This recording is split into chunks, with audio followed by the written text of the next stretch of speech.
চ্যানেলটাতে যে কিভাবে আমি রেগুলার থাকবো বুঝতেই পারছি না। সংসারে এত কাজ-কামের এত চাপ যে আমি একটু সময়ই পাই না ভিডিও করার। আর রোজা রমজান মাসে তো আরো একটু বেশি চাপ হয় যেহেতু বেশি রান্নাবান্না। এখানে আমি চিকেন রান্না করছিলাম যার জন্য ১ম এ পেঁয়াজ কুচি করে নিয়ে তেল গরম করে পেঁয়াজগুলো একটু লাল করে নিয়েছি, বেশি লাল করিনি। এরপরে দিয়ে দিব কাঁচামরিচ বাটা। কাঁচামরিচ বাটাটা দিলে কিন্তু তরকারির খুব ভালো ফ্লেভার আসে। এরপরে দিয়ে দিব জিরা গুঁড়া, তারপরে গরম মসলা গুঁড়া, তেজপাতা এই সবকিছু দিয়ে তারপরে আবার একটু দিব চিলি ফ্লেক্স। চিলি ফ্লেক্সটাও দেওয়ার চেষ্টা করবেন। এরপরে দিয়ে এগুলোকে হালকা একটু পানি দিয়ে কিন্তু কষিয়ে নিতে হবে। পানি না দিলে কিন্তু এটা পুড়ে যেতে পারে। আমি এই পিষুনিতে পিষে নিয়েছিলাম কাঁচামরিচ বাটা।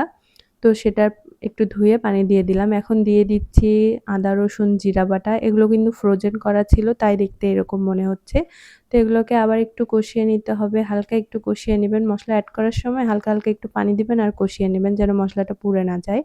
এখন আমরা দিয়ে দিচ্ছি আস্ত গরম মসলাগুলো। এখানে ছিল বড় এলাচ, দারুচিনি, লং এসব কিছু দিয়ে এখন আমরা একটু নেড়ে নিব হালকা করে। যেটা বললাম আরকি ভালোমতো একটু নেড়ে নিতে হবে যেন মসলাটা পুড়ে না যায়। মসলা পুড়ে গেলে কিন্তু পুরো তরকারির স্বাদই কিন্তু নষ্ট হয়ে যাবে।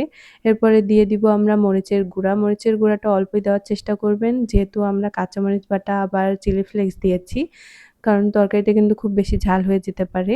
এরপর দিয়ে দিব হলুদের গুঁড়া, লবণ। অবশ্যই লবণটা পরিমাণ মতো দিবেন কারণ লবণের উপরেই তরকারির স্বাদ আবার ডিপেন্ড করে। কারণ লবণ একটু যদি তরকারিতে কম হয় দেখবেন তরকারিটা ভালো লাগবে না। আবার যদি একটু বেশি হয় তাহলে কিন্তু খাওয়াই যাবে না।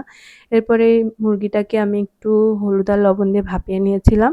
মুরগিটা দিয়ে দিলাম মসলার ভিতরে। তারপর দিয়ে দিচ্ছি আলু। এগুলো দিয়ে এখন খুব ভালোভাবে কষিয়ে নিতে হবে। খেয়াল রাখতে হবে যেন কড়াইয়ের সাথে লেগে না যায়। কারণ তরকারি পুড়ে গেলেই কিন্তু তরকারির স্বাদ শেষ।